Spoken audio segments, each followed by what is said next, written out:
که بیشتر از همه توجه من جلب کرد جنم خوندنت بود. انقدر راحت میخوندی. به قول قدیمی ها میگفتن صدا پشت پیدا میکنه.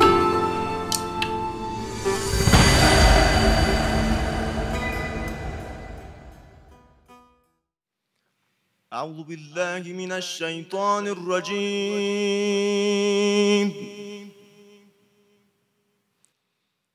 بسم الله الرحمن الرحیم.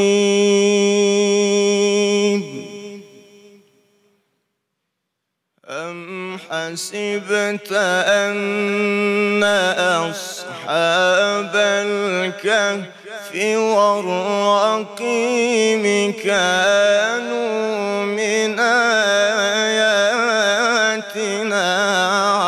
عجبا. أم حسبت أن أصحاب الكهف والرقيم كانوا من آياتنا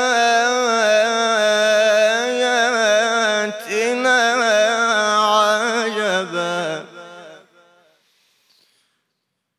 أم حسبت أن أصحاب الكهف والرقيم كانوا من آياتنا عجبا. إذا والفتية إلى الكهف فقالوا ربنا آتنا من لدنك رحمة وهيئ لنا من أمرنا رشدا.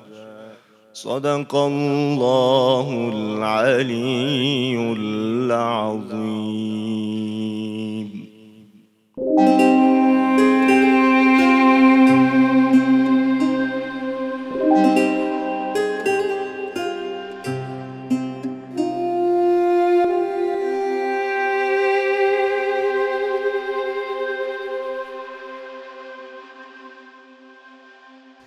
بسم الله الرحمن الرحیم. توی صحبت پدر بزرگا و مادر بزرگا، توی خاطرات پدر و مادرامون، توی حرفای بزرگترامون زیاد میگن از این که فلانی رو امام حسین شفا داد. گره داشتیم و سید الشهدا گره هامونو باز کرد. مشکلاتی بود توی زندگیمون و همون جا بود که ابا عبدالله به فریادمون رسید. سنگین شده بود بار زندگی روی شونه هامون تا این که رفتیم کربلا و اونجا بود که تازه آغاز یه مسیر جدید بود. ندارم دستت از دامن به جز در خاک و آن دم هم تو بر خاکم روان گردی بگیرد دامنت دستم. و این قصه هر روز و هر روز و هر ساعت و هر لحظه زندگی ماست. امشب هم در برنامه‌های حسینیه معلا از آنتن شبکه 3 سیما مهمون قاب نگاه مهربون شما هستیم. خیلی خوش آمدید به برنامه‌های امشب حسینیه معلا.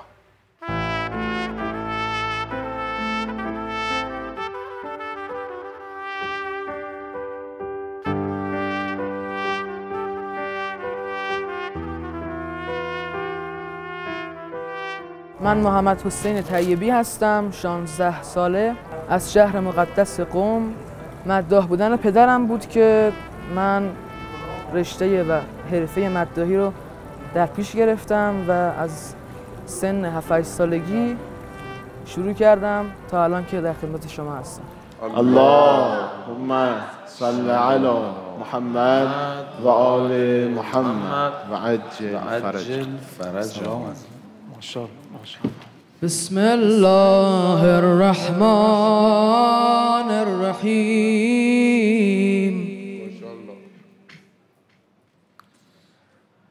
تا بفهماند به من طعم محبت را حسین،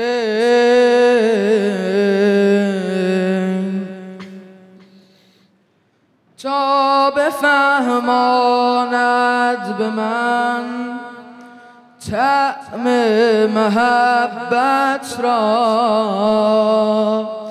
حسین،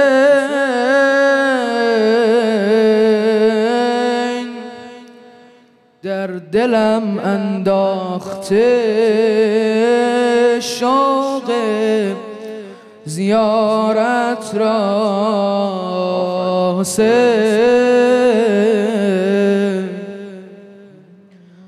هر قدر در طال من دوری از او آمده،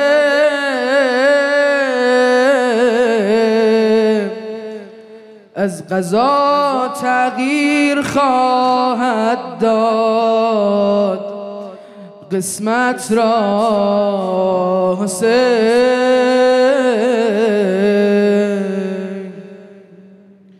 هر که آمد تحت قبه مستجاب الدعوه شد،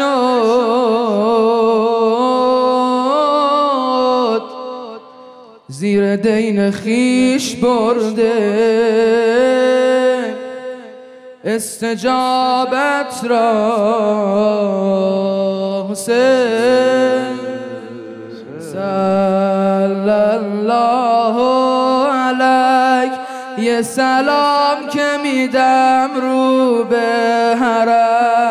به حرم میرسه پای دلم، به حرم میرسه پای دلم، صلی الله علیک، دل من به همین حرفا خوشه، آخه دوری ازت منو میکشه، آخه دوری ازت منو میکشه، ای قرار من با تو میگذره روزگار من، گره میخوره بی تو کار من، جان دلم من به هوای تو گریه برای تو، من به هوای تو گریه برای تو، به خوبیای تو محتاجم، خدا میدونه به شبای جمعه کرب و بلای تو محتاجم، خدا میدونه به شبای جمعه کرب و بلای تو محتاجم، یا لیتنا کنا معک حسین، سلام الله علیک حسین، سلام الله علیک حسین، سلام الله علیک، صلی الله علیک یا قتیل العبرات، یا ابا عبدالله، صلی علی محمد و آل محمد. ماشاءالله محمد فرج عزیزی قربونت برم. آقا محمد حسین طیبی، حاج مهدی صلاح. از کجا؟ از قم. بله از قم. خیلی خوش آمدید. همشهری ان دیگه آقا. بله خیلی خوش آمدید. چیزی که بیشتر از همه توجه من جلب کرد جنم خوندنت بود، انقدر راحت میخوندی و هیچ استرسی نداشتی تو خوندن. دومین نکته‌ای که خیلی توجه من جلب کرد همخوانی موسیقیایی اون غزل اول و تصنیف یا نوحه مثلا تصنیفی که بعدش خوندی بود. این خودش یه هنر، خیلی رعایت نمی‌کنن، توجه ندارن، کاملا در دو فضای کاملا متفاوت از هم میان اون غزلشون رو در کنار اون نوحشون قرار میدن. این یه هنر بود از شما، خیلی قشنگ بود، توجه من جلب کرد. سینه زنی رو قوی تر از غزلت خوندی محمد حسین. آقا من یه پیشنهاد بدم، جسارت و فرم شما. ببخشید آقا حامد، ببخشید خواهش اگه میکنم. اساتید اجازه میدن یه زحمت بهت بدم محمد حسین جانم. ببین جانا، بیت اولت چی بود؟ غزل یا چیز؟ غزل. تا بفهماند به من، تا بفهماند به من طعم محبت را. میتونی یه زحمت بکشی؟ نغمه‌ای که خوندی و مایه‌شو یادته؟ میتونی خیلی سریع و بدون حواشی اون یه بیتو بدون تحریر برامون بخونی؟ ببخشید میخوام یه چیزی رو ببینیم. یعنی ما میخوام بریم سر اصل مطلب. دقیقاً. یعنی اون نوحه خیلی خوب بود، این همخوانی صدا، میخوام یه کمکی کنیم اون تیکه اول بیشتر توجه کنیم. دقیقاً. فقط نکتم اینه، مطلقاً بدون تحریر. و یه پیشاگاهی بدم، خواهی دید که ممکن نیست یه جاهایی تحریر خواهی زد، چون ما یه ایراد یاد گرفتن داریم. ایرادمون اینه مبتنی بر تحریر یاد میگیریم. و اگر از منطقیش اینه شما یه ورس موسیقی رو، یه خط و یه میزان رو بدون تحریر باید یاد بگیریم. هممون ها، نه شما، هممون اینطوری بودیم. تحریر زدایی از ذهنمون برای یادگیری صحیح خیلی کار سختیه و شما حتما باید این کار رو انجام بدی. امتحان کن ببینیم چجوری میشه. تا بفهماند به من طعم محبت را حسین. آفرین. دومی. در دلم انداخته شوق زیارت را حسین. به نظر من از بار اولی که خوندی این به مراتب بهتر بود. کاملا نظر منم هم. این خیلی مهم. ببخشید حالا اساتیدم ببخشم وسط فرمایش افتادم. ببین دورت بگردم. تحریر، فهم تحریر، جای تحریر، این یک تخصصی است که اگر بخوای بدون استاد بری رات خیلی طولانی میشه. اما آموزش و پردازش نغمه تو ذهنت اگر مبتنی بر تحریر باشه 1000 ایراد داره که یکیش این میشه که اگر صدات گرفته باشه و ظرافتات دسترس نباشه دیگه خواننده نیستی. این یکیشه و 10 ایراد دیگه هم داره. پس اون جایی که کار از دست شما خارج میشد و ما فهم می‌کردیم مسلط نیستی، همون جایی بود که داشتی تحریر میزدی. و حال اون که وقتی تصنیف رو خوندی و تحریر در متنش نبود، به خاطر همین نتونستی تحریر بزنی، فهمیدیم چه خواننده خوبی هستی. اتفاقا درود بر شما. ممنونم. آقا سید مجید بنی فاطمه. ماشاءالله. ما نمیخواستیم توی یه سری از فضاها وارد بشیم ولی هم دلمون میسوزه. دقیقاً هم میگیم از این موقعیت یک جوری بشه که همه جوونا، چون اقبال به مداحی تو این چند ساله خیلی زیاده، الحمدلله رب العالمین، و جوانهای با استعداد. و منم حیفم میاد نگم، از این فرصت میخوام استفاده کنم و به آقا امیر حسین بودین دیگه، محمد حسین، آقا محمد حسین عزیزم یک چیزی عرض کنم. شما اهل قومید، من به شما یک توصیه‌ای میکنم، این رو شاید به هر کسی حاج محمد آقا نکنیم این کار رو. ببینید ایشون وقتی شروع کردن به خوندن صدای خوبی داره، به نظر من باید یک وعده‌ای بکنه، یعنی یک ارتباطی بگیره با حضرت معصومه سلام الله علیها، بگه من فلان روز فلان ساعت گوشه حرم میرم 10 دقیقه 1 ربع برای حضرت معصومه میخونم و هم زائرین استفاده میکنن، هم ایشون میتونه یه بهره کافی و وافی رو ببره، هم از مستمعین، هم بالاخره عنایتی که بیبی بهش میکنه. و ببینید بدون میکروفون خوندن، آخه ما تکیه میدیم، بعضی از عزیزان صدای خوبی دارن ولی تکیه دادن خودشونو به این سیستم فقط صوت. مداح به نظر من وقتی صدای خوبی داره و میخواد جوهره صداش به دست بیاد تو این سن، باید بدون میکروفون بخونه، یعنی صدا قوت پیدا کنه و گوشه های صدا به دست میاد و به قول قدیمی ها میگفتن صدا پشت پیدا میکنه، صدای خودش رو پیدا میکنه تازه. بله ببینید صدات قوی میشه. بعدم به قول آقای رسولی که به یکی از این نوجوانا و جوانا داشتن توصیه میکردن، با این صدا کار داری.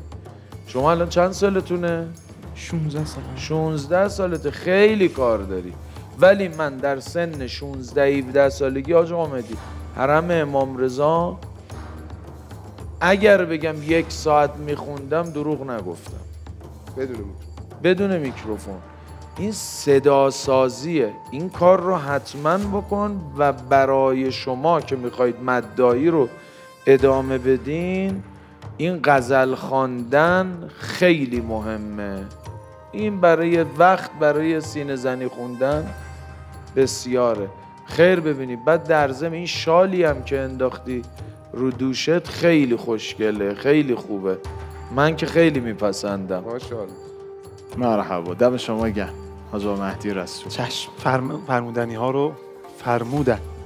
آقا محمد حسین خیلی مددایی، مثلا دیسیپلین، ایستادن، قصه حال، پرنسیب خاص آره مداحی. خیلی جهنم مددایی. خوندنش کاملا معلوم بود. آره آقا واقعا خوب اومدی و خوب پیدا کردی، خیلی خوب. فرمودن که بیت اول رو بدون تحریر بخوان که چقدر دقیق بود. دیدی دقت کردی؟ حالا یه نکته داره اصلا، شاید مثلا حقیر بخوام محضر اساتیدم یه پله دیگه این ورتر بیارم شما رو، باید بگم که محمد حسین اونی که خوندی رو یه بار دکلمه کن. آفرین. میدونی چرا؟ چون اصلا خواندن انتقال یک مفهوم، مخصوصا ما تو مداحی چون با عموم سر و کار داریم و هنرمان عمومی است، به این نکته باید خیلی توجه کنیم. خیلی.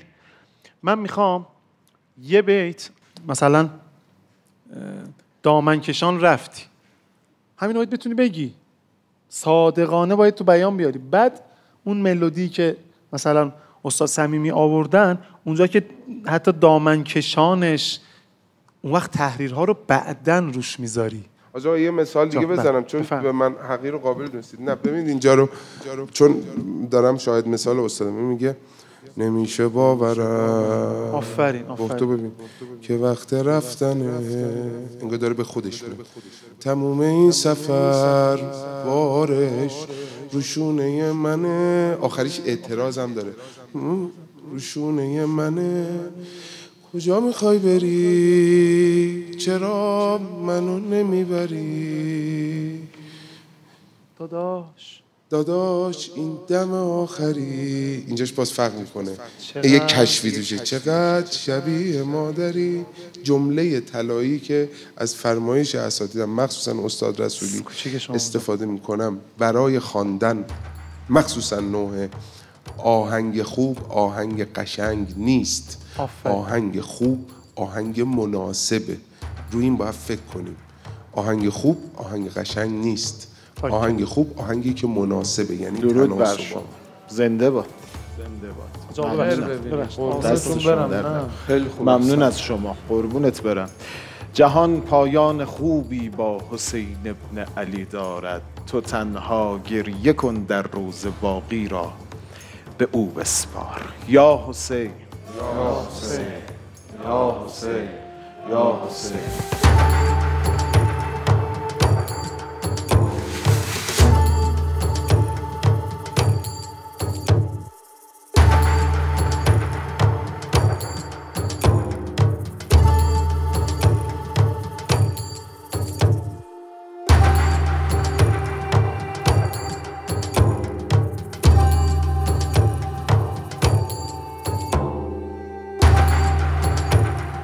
حسین سلیمان هنزانو هستم از کشور کنیا. 4-5-6 سال تقریبا تو ایرانم. خواندن برای اهل البیت از کودکی شروع کردم. اللهم صل علی محمد و آل محمد و عجل فرجا. و علیکم السلام. siku hizi za Ashura, ya ibna Zahra ya Hussein, twazitaja kila mara, ya ibna Zahra ya Hussein, kwa kubwa mno hasara, ya ibna Zahra ya Hussein, maadui walotia, ya ibna Zahra ya Hussein, kiswa checha tumiza na roho kutunguza, hatuwezi kunyamaza, mashingo kuvumilia, kiswa checha tumiza na roho kutunguza, hatuwezi kunyamaza, mashingo kuvumilia, twadhihirisha majonzi kwa imamu na kipenzi, na nyoyo zina simanzi kwa haya yalotokea siku hizi za Ashura, ya ibna Zahra ya Hussein, twazitaja kila mara, ya ibna Zahra kwa kubwa mno hasara, ya ibna Zahra ya Hussein, maadui walotia, ya ibna Zahra ya Hussein, twakumbuka siku hini ya vilio na huzuni, ya kuwa wa Huseini mjukuu wa nabia, twakumbuka siku hini ya vilio na huzuni, ya kuwa wa Huseini mjukuu wa nabia, wallahi tunakatika, machozi ya miminika, mitilizi inashuka, hatuna budi kulia siku hizi za Ashura, ya ibna Zahra twazitaja kila mara, adhamallahu ujuraka, kwa kubwa mno hasara, ya ibna Zahra ya Hussein, maadui walotia, ya ibna Zahra ya Hussein, ya ibna Zahra ya Hussein. Allahumma salli ala Muhammad و آل محمد و عجل فرجهم. ماشاءالله احسن. قربون شما برم. ماشاءالله. آقای حسین سلیمان درسته؟ خیلی خوش اومدید. بفرمایید. بفرمایید. کیف کردیم آقا، دمتون گرم. آقا محمد سلیمی بفرمایید. سر تعظیم فرود میارم جانا به محضر شما. حقیقتاً با بغض، واقعا دارم با بغض اینو عرض میکنم که امشب این توفیق رو از سید الشهدا علیه السلام گرفتم که مشرف باشم محضر شما، بشنوم صدای ملکوتی شما رو بشنوم. خواهش میکنم آهنگی که از عراق، ایران، از این نواحی میاد یه طوری باشه که دل بومیان منطقه خودتون رو هم بلرزونه. شما میدونید که چه نوت‌هایی باعث هیجان و حساسیت عاطفی اونهاست. تقاضام از محضر مقدس شما اینه که هر خرد فرهنگی رو از هر جا وام گرفتید بومیش کنید. ما هممون باید این کارو کنیم. خوشحالم که خدمت شما. درود بر شما. متشکرم. حاج آقا مهدی رسولی بفرمایید. بله، محضر مبارک شما عرض بکنم که ما شما بزرگواران رو میبینیم، حیف یادی از مجاهد کبیر و عزیز شیخ زکزاکی نکنیم. حضرت زکزاکی. بله، خدا انشالله به حق سید الشهدا همه مجاهدین تو هر کجای عالم هستن انشالله زیر پرچم امام زمان حفظشون کنه انشالله. درود بر محضر مبارک شما عرض کنم که چون ایام 40 هم هست، این بزرگواران هستن، من میخوام یاد میکنم این مطلب رو از برادر عزیزم، از ذاکر خوب آل الله آسد امیر حسینی عزیزمون. من از ایشون شنیدم میفرمود که الظاهر به ایام 40 بوده، میگم آقا با تعدادی از دوستان که از قاره افریقا مشرف شده بودن 40 کربلا، میگفت که ما اونجا خب خیلی تحت فشاریم، زندگی بر ما سخته بنای بر اون شرایط و بنای بر اون نفوذی که متاسفانه استکبار هم داره. الهی بمیدم. میگه که ما خیلی دلمون میخواد بیایم کربلا، ما خب انقدری نیست که همه بشه بیان. میگه گاهی ماها آسید، میگه 1 سال کار میکنیم، پولامون رو جمع میکنیم، مثلا 5 نفرمون کار کردیم، سهم 1 نفر است که بره کربلا. آخه میگه قرعه میکشیم از تومون 1 نفر میره. الله. بهش میگیم خب تو امسال قسمت تو شد، برو اما سلام ما رو به ابا عبدالله برسان. عجب. عشق حسین است. چه ها میکنه. درود بر شما، زنده باد. آقا مهدی سلحشور. ممنون هستم حسین آقای عزیز، واقعا لذت بردم از خوندنتون. من به اعتقادم یه مدداهی شما تو کنیا برابر 10 مدداهی اینجاست. آره والا. نکته‌ای که سرور عزیزم محمد آقا گفتن واقعا درسته. اگر دایره امام حسین رو، گسترش رو عالمگیر و همه دنیا بدونیم، واقعا اونجاها خط مقدمه. اونجاها خط مقدمه و اومدن شماها و این ارتباطات موجب میشه که ما به عینه ببینیم و بیشتر باور کنیم که این گستره چقدر زیاد شده و روز به روز داره عالم رو میگیره پرچم امام حسین و هرچی این گستره در نظر ما بزرگتر میشه، خودمون در نظر خودمون کوچیکتر داریم میشیم. یعنی تو این دنیا با عظمت امام حسین ما کجاشیم؟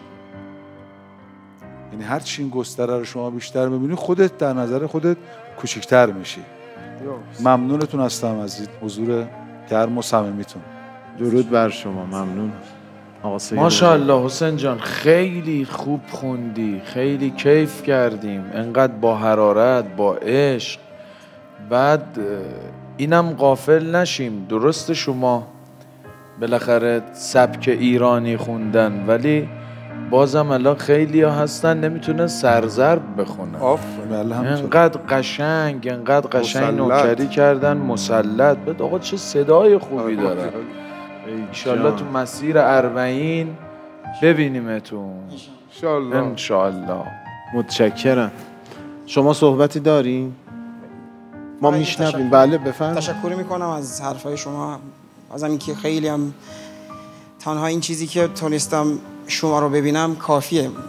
البته اینکه یه فرصت خیلی خوبه برای من و تشکر میکنم از نکات هایی که شما گفتید. انشالله سعی میکنیم روش کار کنیم و هرچه شد. میدونم که حرفایی که شما گفتید از طرف اینکه شماها خوبی هستید، ولی ما تا اون حسین جان تا اون اندازه هنوز نیستیم تا بگید حسین آقا خوب شد. انشالله خیر ببینی. دست شما درد نکنه. دست شما درد نکنه. دم شما گرم. ممنون شما، قربون شما. یا حسین، یا حسین، یا حسین، یا حسین.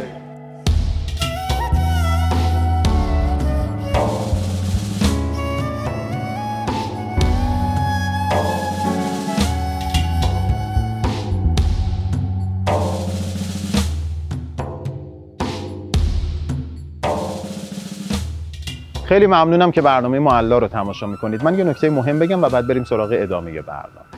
خیلی از ماها خاطرات خوش زیادی از سفر به کربلا، از سفر به عتبات عالیات، اماکن مقدسه و سفرهای زیارتی داریم. اما بعضیا هستن که به جای خاطره آرزوی سفر کردن به این اماکن مقدسه رو در سینه میپرورونن. به خاطر مشکلات مالی نتونستن تا حالا به پابوس حضرت سیدالشهدا علیه السلام برن. حالا که بازار صحبت از زیارت 40 قدم گذاشتن تو مسیر نورانی نجف تا کربلا داغه، بیاید دست به جنبونیم، همت کنیم و به همراهی بچه‌های کمیته امداد امام خمینی بریم برای اینکه طرح شوق زیارت رقم بخوره و اتفاقات بزرگتری اونجا بیفته. ما میتونیم با کمک‌های کوچیک خودمون کاری کنیم کارستون، کمک کنیم به کسایی که به خاطر نیازهای مالی تا حالا نتونستن برن به پابوس معصومین علیهم السلام و همین عدد و رقم‌های کوچیک دست به دست هم بدن و افرادی رو به زیارت 40 به زیارت حضرت سیدالشهدا علیه السلام بفرستن. ستاره 12 مربع کد دستوریه که شما میتونید با شماره گیری اون هر عدد، هر مبلغ، هر رقمی که دوست دارید و در توانتون هست و در بضاعتتون میگنجه رو واریز بفرمایید و حتما این عددها کنار هم که قرار بگیره تعداد افرادی که میتونن به زیارت برن رو بیشتر خواهد کرد. بر مشامم میرسد هر لحظه بوی کربلا. بریم برای ادامه برنامه.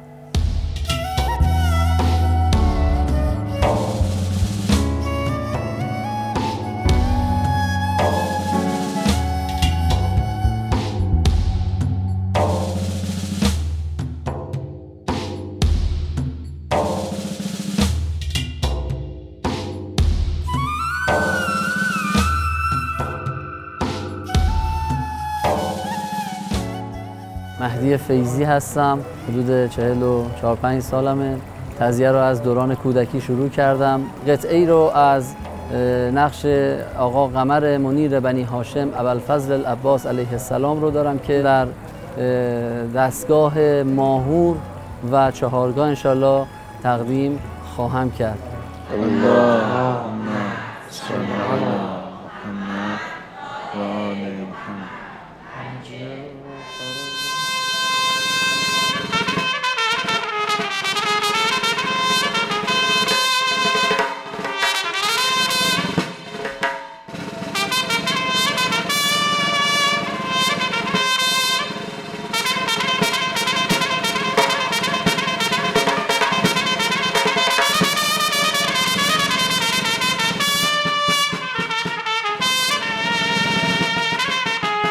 کن علم را سوار و دار پاس خیمه ها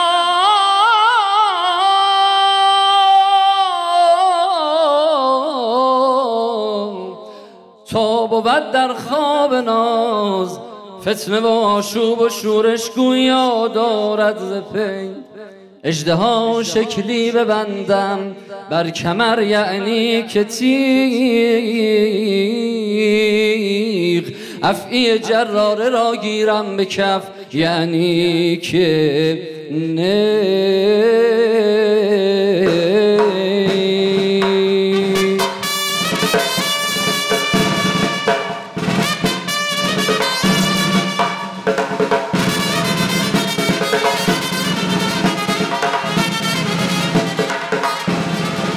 شمشیر من هیچ میدانی که امشب چه شب عظما بود واضح و لایح بدان چون لیلة الاسرا بود بهتر از قدر است یعنی آنکه عاشورا بود بهر قتل نوجوانان هر طرف غوغا بود وقت همت شد که زینب گشت زار ای زلفقار ای باوقار ای خوشوقار ای زلفقار گر کنی سستی علی اکبر تپان در خون شود ام لیلا در غمستان پسر مجنون شود آبدینم قل به گردن در ید اعدا شود پس نباشد جای خوف و جای ترس و جای بیم تب بنوازید بسم الله الرحمن الرحیم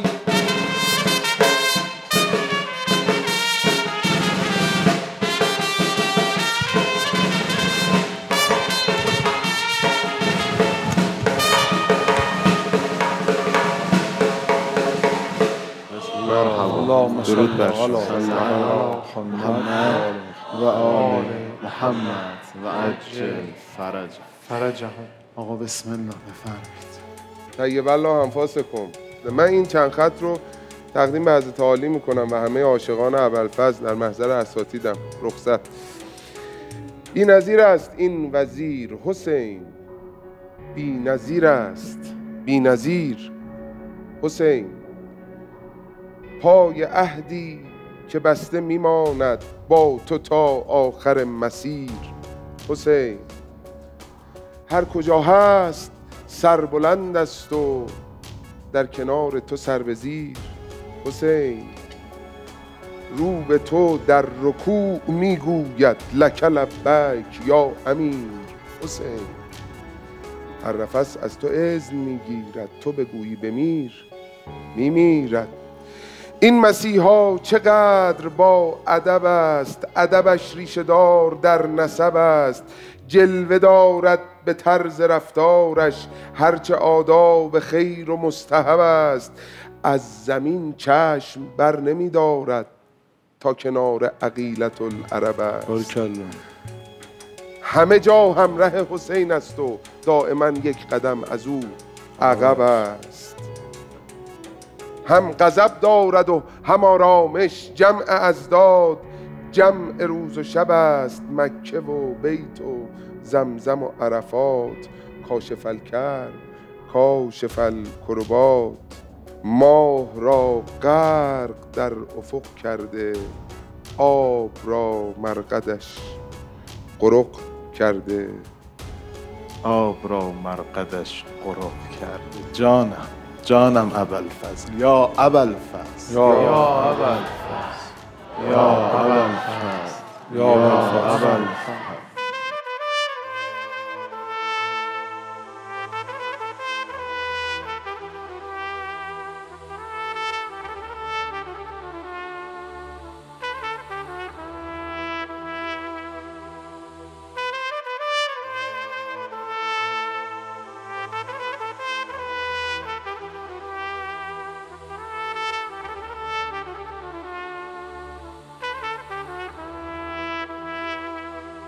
اللهم صل على محمد و آل محمد و عجل فرجهم. In the name of Allah.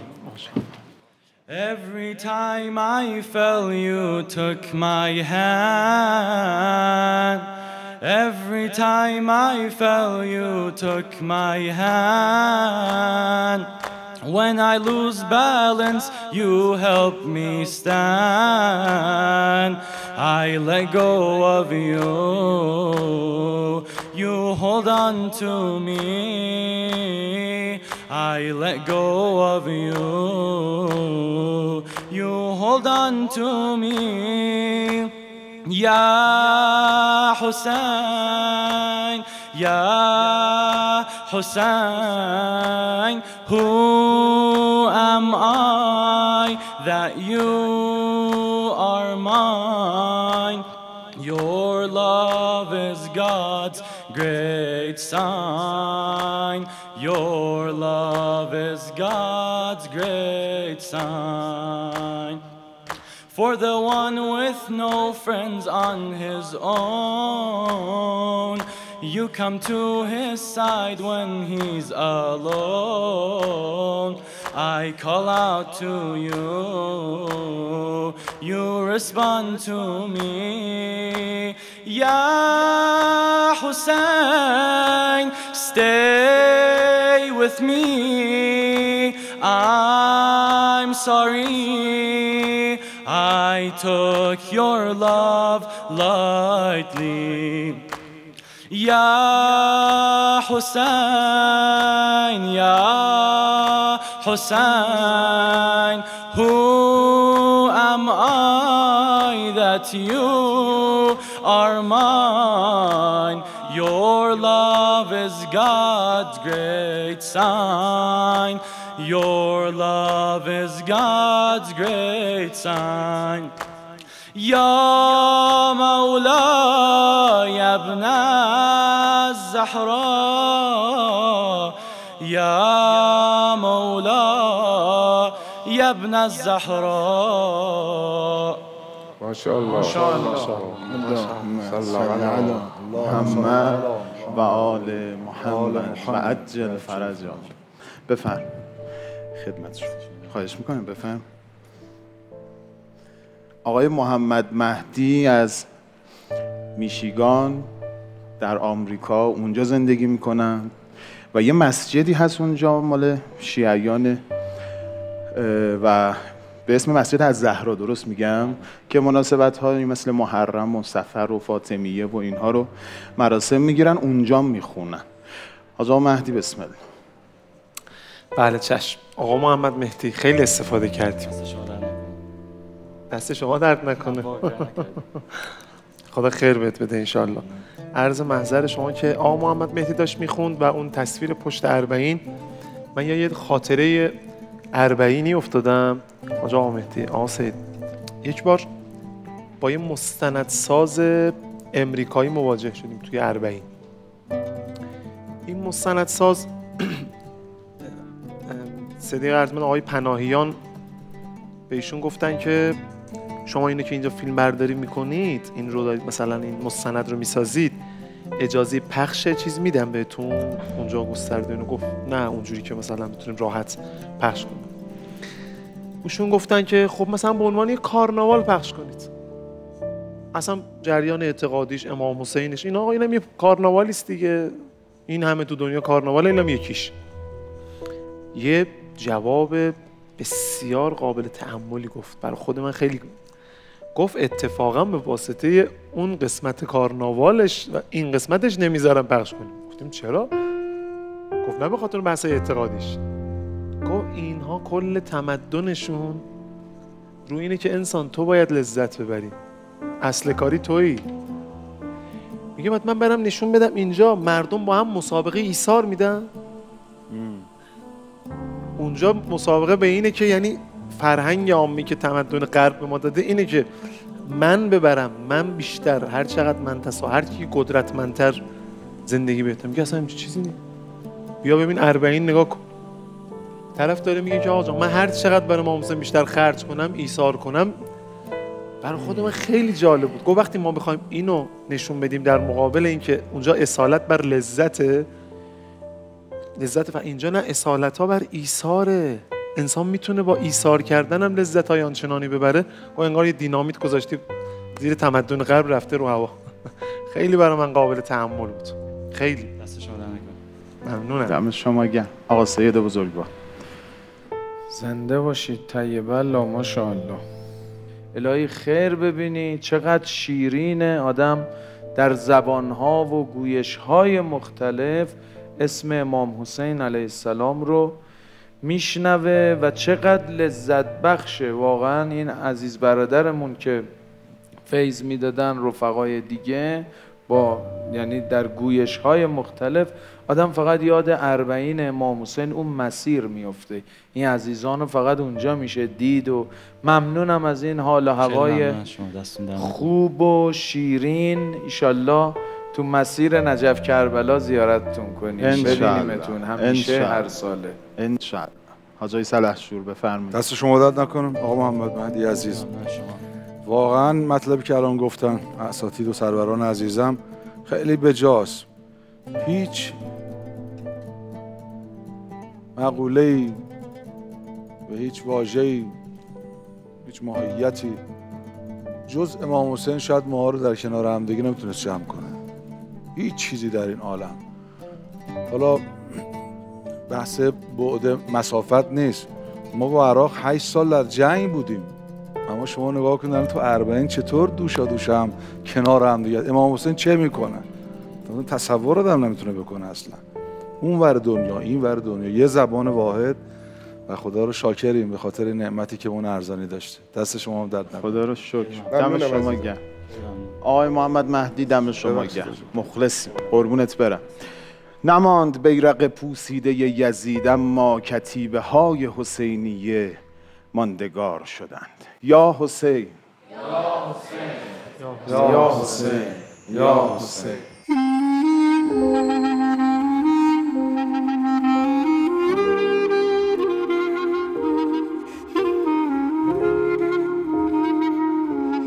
صلی الله علیک یا ابا عبدالله. چقدر فخر بزرگیه که توی این شبها زیر خیمه سید الشهدا براش عزاداری میکنیم. نه اینکه فقط عزاداری ملاک باشه ها. بزرگترامون به همون یاد دادن که اشک بر سید الشهدا هم میتونه چراغ راه باشه. این مسیر حضرت ابا عبدالله الحسینه که باید پر رهرو باشه. این مسیر حضرت امام حسینه که باید حواسمون بهش باشه، گمش نکنیم. یه وقتایی توی مشغله ها و گرفتاری ها و روزمرگی هامون یادمون نره که راهمون کدوم بوده. مبادا به بیراه ها پا بذاریم. و این روضه های حضرت سید الشهداست که هر بار دستمونو میگیره، از سیلاب و اقیانوس مشکلات و گرفتاری های زندگی نجاتمون میده و باز دل ما رو به دل خودش گره میزنه. و صد شکر که ما امام حسین رو داریم. شکر خدا را که در پناه حسینیم، عالم از این خوبتر پناه ندارد. یا علی. با احترام ای